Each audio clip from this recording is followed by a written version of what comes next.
Hey everyone, and welcome back to the channel. So behind me is the 2022 Hyundai Kona N, finished off in racing red, and they have a starting MSRP just over $35,000. And to start off today's review, let's look at what powers this Kona N.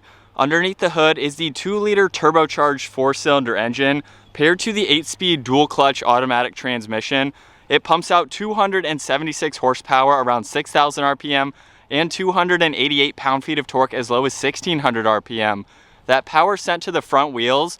This weighs in right around 3,300 pounds. It'll do 0 to 60 in 5.5 seconds, up to its top speed of 149 miles an hour, and it has a fuel capacity of 13.2 gallons. You'll expect the fuel economy to be 20 miles per gallon in the city and 27 out on the highway. This has a wheelbase of 102.4 inches. Its overall length is 165.9.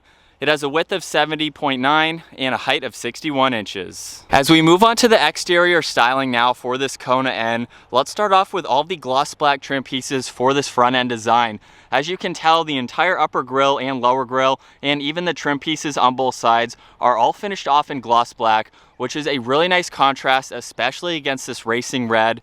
The Hyundai badge is front and center, and there's a really neat pattern throughout this mesh. Plenty of cutouts provide maximum cooling to this engine. There are some fake trim pieces on the top section of the bumper, but they do give it a more of a sporty look, as well as the lines that come down both sides of that hood. And this also has LED headlights, DRLs, and turn signals. And what's unique about this Kona N is the DRLs and the turn signals are actually the upper housing. The lower housing is the high beams and the headlights. So it's really cool to see that split design. Keeps those headlights nicely incorporated down in the lower section, but obviously they are still functional. And then also underneath the housings for the headlights, there's a functional air inlet to provide even more aerodynamics for this sporty, smaller size SUV. And then as we move on to the side profile, this has a really nice set of 19-inch wheels. They measure 8.5 inches wide all around, have a really nice two-tone design as well as a multi-spoke pattern. The front calipers are finished off in red too, just to match nicely. And this has rotors up front that measure just over 15 inches and just over 12 inches in the rear. The side mirrors are finished off in gloss black. They also have the integrated turn signal. All of the window trim is black, as well as the trim piece in the lower section of the side skirt. And N is also stamped in the back section. Nice Easter egg to see for the N model, of course. And this is more of a compact SUV, but it has that hot hatch style to it. Really nice proportional design, clean lines running down the side. The fender flares also bulge out just a little bit to give it more of that sporty appearance. And in the rear, this has a gloss black spoiler with some cutouts to provide even more airflow. The third brake light is right in the middle, and this has the same split style design as it did up front. So the brake lights are up in the top section, and down in the lower section is the reverse lights as well as the turn signal. This does have a backup camera, more gloss black trim in the lower section, and then the dual exhaust on both sides with some fins right in the middle to give it more of that sporty appearance.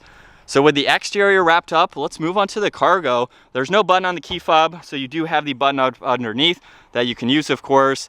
And with that opened up, really nice flat surface for a lot of items that you can place back here. It is a little bit on the small side, but it is still usable as well. This does have a tire kit that is Velcroed on the floor. And then up underneath, this does have a little bit of storage space that you can utilize. And then when you remove this, you could put a spare tire down there or use this for extra storage. So it's nice to have that amount of room for how small this vehicle is.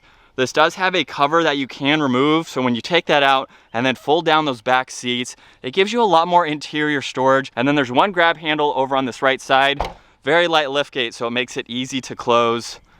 And now let's work our way to the back seats. And with this door panel open, for an economy vehicle like this, has a really nice design. There's matte black surrounding the window trim. It's on the release handle. There is plastic in the upper section with a cool pattern running throughout it. One of the 8 speakers is in the lower section, as well as a little bit of storage. And then moving on to these seats, they do have a two-tone design with blue leather. There's leather and suede running down the inserts, so it gives it a really cool design. And at 5'10", I can work my way into these back seats where I have the front seat set at my height. I have plenty of room for my feet and my legs, and about 2 or 3 inches above my head. So for the size of this vehicle, it has usable back seats, which is great to see. There could be 3 people in the back seat. And then this has an armrest along with 2 cup holders. We can take a look at the visibility for your rear seat passengers. Plenty of glass to provide a lot of light. Right in the middle, there is one USB as well as a little bit of storage space. So you could place your phone here and have it charging, which is great to see. And before we work our way to the front seats, this does have remote start. And then all I need to do is lock the vehicle and hold this button on the lower section of the key fob, and it will fire right up. Like I said, that's awesome to have for this. If I hold on it, we can turn that off if needed. And then just by using the key fob, I can unlock it. Of course, you can lock and unlock the vehicle using that driver door handle. The door panel is very similar to the rear with the addition of all of the window controls, side mirror adjustments, more of that matte black. This has the Harman Kardon sound system, which is not an option, so it comes on the N model. There's a lot more storage space down in the lower section. And then we have the same design for the seats with the addition of N right in the middle. More two-tone design, great lateral support, and these are automatic seats for the driver's side, manual for the passenger side. And just like the rear seats, it is easy to enter and exit. This is a low vehicle, plenty of opening for that door, and a good position for that grab handle. And moving on to the steering wheel, it has a combination of solid and perforated leather with a lot of hand controls, which we'll get to here. But let's fire this up. With my foot on the brake, that button is over on this right side. We can bring this Kona N to life.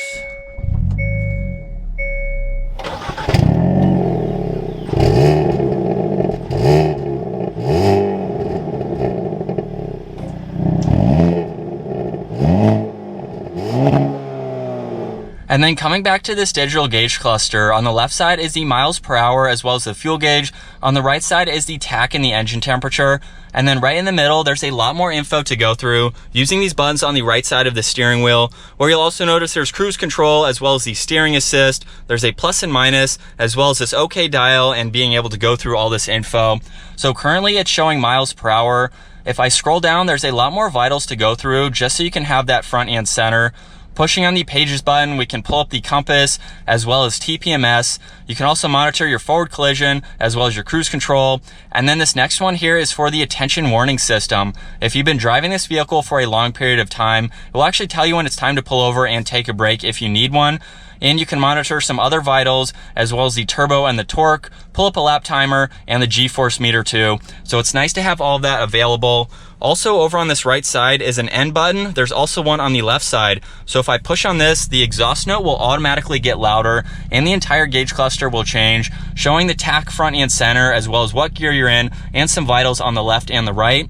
And you can also configure the engine, the steering, the suspension, and a few other settings, which I'll show in that center screen. And you have two different buttons in order to do that. So the one on the left is basically the N one. The one on the right will be your custom 2 setting. So this will technically be custom 1 as well. And then the red button down below is NGS. Basically, this is the push to pass, which I'll show once we get this out on the road. This also has steering wheel mounted paddle shifters, which have a good size to them, finished off in a nice dark trim. Over on this left side is Bluetooth and voice commands as well as volume. There's also a favorites button too that you can customize and set up. And then over on the left side, there's a downhill assist control as well as a dimmer switch for the gauges. There's one air vent with some nice black trim around it.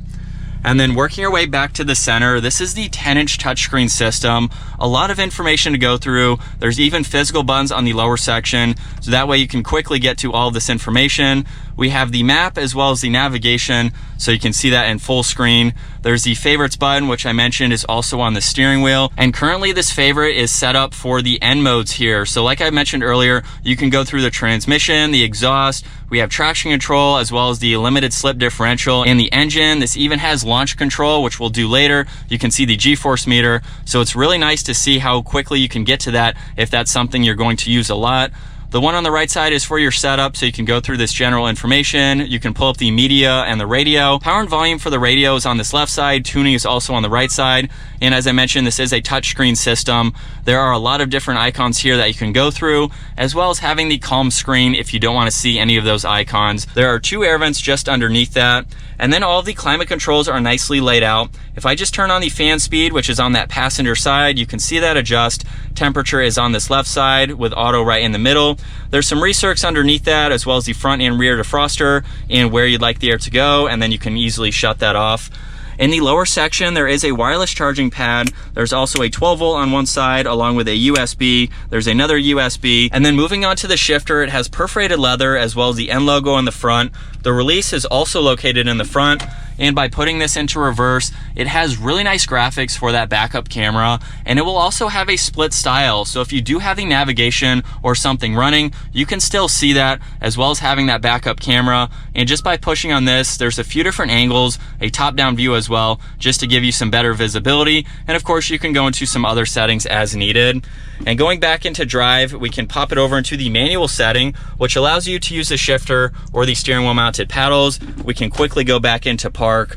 On this left side is the different driving modes. So as well as being able to put it in the N mode, I can twist on that dial where there's eco, normal, sport, and snow. And the digital gauge cluster will also change just depending on the mode that you're in. So it's great to see all of those different modes. This even has heated seats, so those controls are on both sides, as well as traction control. There are 2 cup holders in the middle, as well as the manual parking brake and a little bit of storage space in that center console. The glove box also has a good amount of room for all the information that needs to go there. We'll take one last look at these seats, which have a really nice design to them.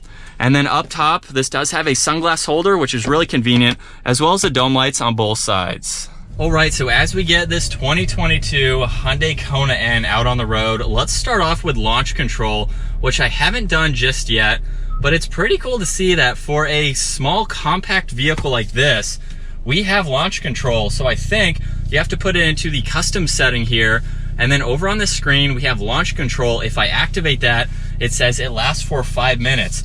So as you would do in any other vehicle, I'm gonna keep my foot on the brake, mash the gas. We'll see if it tells me to take my foot off the brake, and we'll go from there.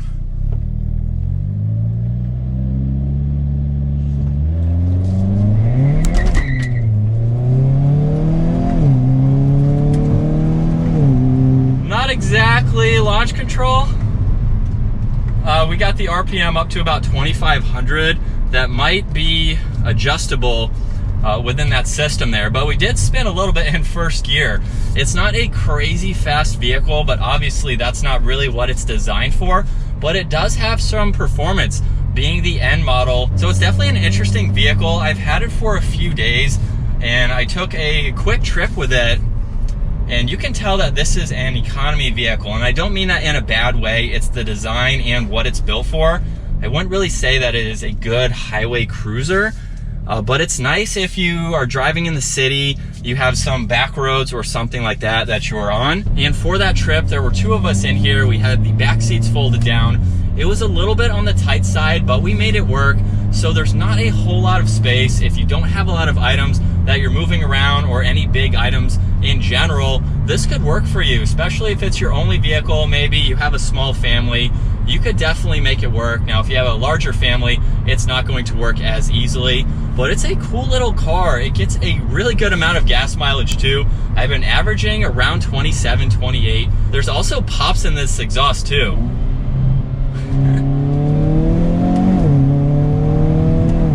So pedal to the floor there.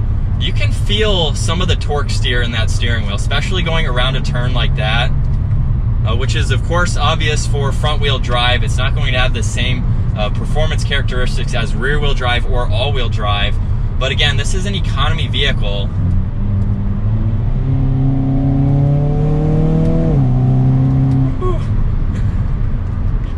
One thing about this vehicle too is it's a little bit on the loud side. Not bad, but you can hear the wind noise a little bit more. Not as much tire noise, which is interesting. Traffic is pretty quiet too, but out on the highway, there's a little bit more wind noise. But I could definitely see this being a great daily driver because of how economical it is. You can fit 5 people in here if you really needed to. The back seat has plenty of room for me. And for the handling that I can test today, I mean, it feels pretty solid. And so switching over to the POV angle, I think I have launch control figured out. Traction control is down below. If you hold on that for around 3 or 4 seconds, it will shut everything completely off. And now that we do have it in the N mode here as well, pushing on the button there, we have launch control activated. Let's give it another go.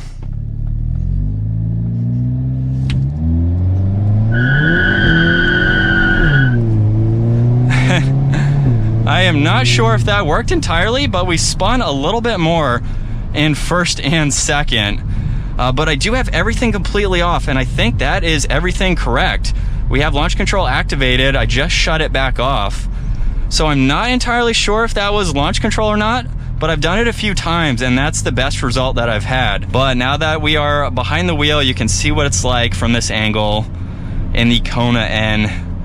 It's a really cool, smaller, compact size SUV, and I do believe that the Veloster N is being discontinued. When we had that for a week, we got a lot of comments about people saying how that was going to be replaced with this Kona N.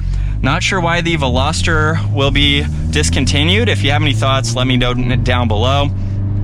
But with this Kona N, we get a little bit bigger of a vehicle. We have 4 doors instead of the 3 doors, and maybe the 3 doors on the Veloster is something that maybe hurts sales, I don't know. But with the 4 doors, to me, it makes it a lot more practical and easy to fit in those back seats. Quick visibility over that right shoulder and over the left shoulder. The pillar in the back is pretty bulky with the hot hatch design that this has. Over that right shoulder, it's a bit bulky, but visibility is still good because there are 2 windows. We have the normal window that rolls up and down, as well as the small one just behind it. And then with your side mirror, you can easily see all around. Really good graphics for that backup camera too. We'll pop it back into the manual setting there. I've pretty much been driving in sport mode as well as using these buttons because it is very fun to drive like that. Woo! And with a small full throttle acceleration, you can feel some of that torque steer. Not a whole lot. It doesn't have too much horsepower where it can't be manageable. And I also wanted to talk about the NGS, which is basically the push to pass. So I've used this out on the highway. Basically, if you have it in the normal automatic setting here, you can push on this. The RPM is going to jump basically to as high as it can go, almost redlining it.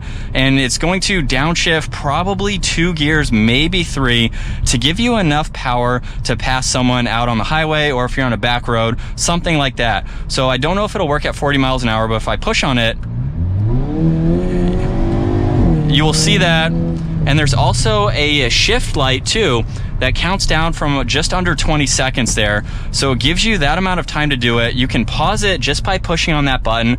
And if you push on it again, it will basically resume. But if you need some additional power and you need to downshift very, very quickly, it will do that for you out on the highway. Now, it will not work if you have the vehicle over in the manual setting. So if I try to push on it, it is not met. There are no conditions met in order to do that. So you do have to pop it over into the normal setting here. But it's a comfortable vehicle. It does bounce a little bit over some of the bumps, especially when you have everything set up in the sport mode settings. But we're gonna take these last 2 turns for today, just to check the handling as much as I can today. But if you want to see us take the Veloster N on some mountain roads, that video will be down in the description below. And at a normal rate of speed, for what I can do today, it handles well for front wheel drive. But that's gonna wrap it up for this 2022 Hyundai Kona N. If you enjoyed today's video, give it a huge thumbs up and consider smashing that subscribe button so you don't miss out on our daily uploads. And I will see you all in the next video.